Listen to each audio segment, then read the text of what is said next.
سما پروردگار عالم بندہ نچیز حکیم حکیم کو اس کے تحت حق بولنے، حق سمجھنے، حق پر عمل پیرا اپنے گھر کو چھوڑا، اپنے مال کو چھوڑا، درہم دینار کو چھوڑا، قبیلے اور برادریوں کو چھوڑ کر مہر اللہ کی رضا کو حاصل کرنے کے لیے ہجرت فرمائی۔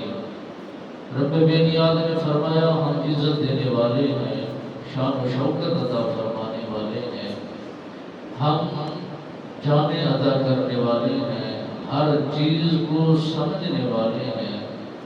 جنہوں نے جو کچھ ہماری رضا کی خاطر چھوڑ دیا، اس سے بہتر جگہ عطا کرنے والے بھی ہم ہیں، شان و شوکت، عزت و وقار و معیار بھی عطا کرنے والے ہم ہیں۔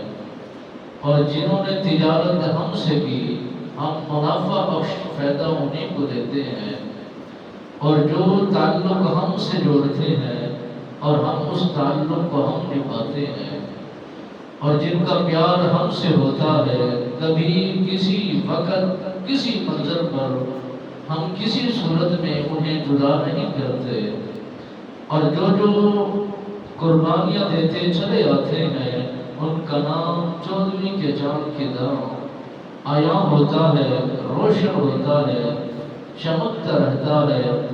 یہ دنیا کا سیدھا مالک نہ خدا، ہر کائنات کو، ہر جہان کو سجانے والا میں رب العالمین ہوں۔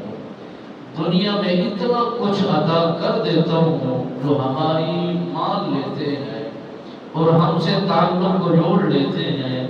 حشر میں بروز محشر جب نفس نفسی کا عالم ہوگا، کوئی کسی کی مدد کو تیار نہیں ہوگا، کوئی کسی کے ساتھ سہارا بننے کو ارادہ کرنے کے لیے تیار نہ ہوگا۔ اس وقت سوائے ہماری رحمت کے علاوہ کوئی اور چارہ نہیں ہوگا، کوئی اور سہارا بھی نہیں ہوگا۔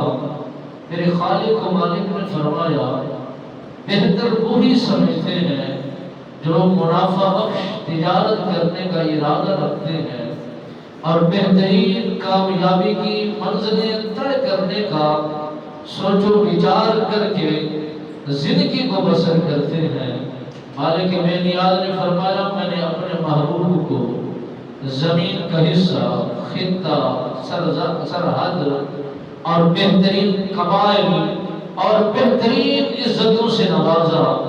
میرے رسول اکرم نور مجسم رحمت دو عالم صلی اللہ علیہ وآلہ وسلم سرکار کو رب بے نیاز نے تمام جہانوں کے لیے رحمت للعالمین نبی بنا کر جو بھیجا، امتحان بھی تو اتنا زیادہ تھے، آزمائش بھی تو اتنا زیادہ تھی۔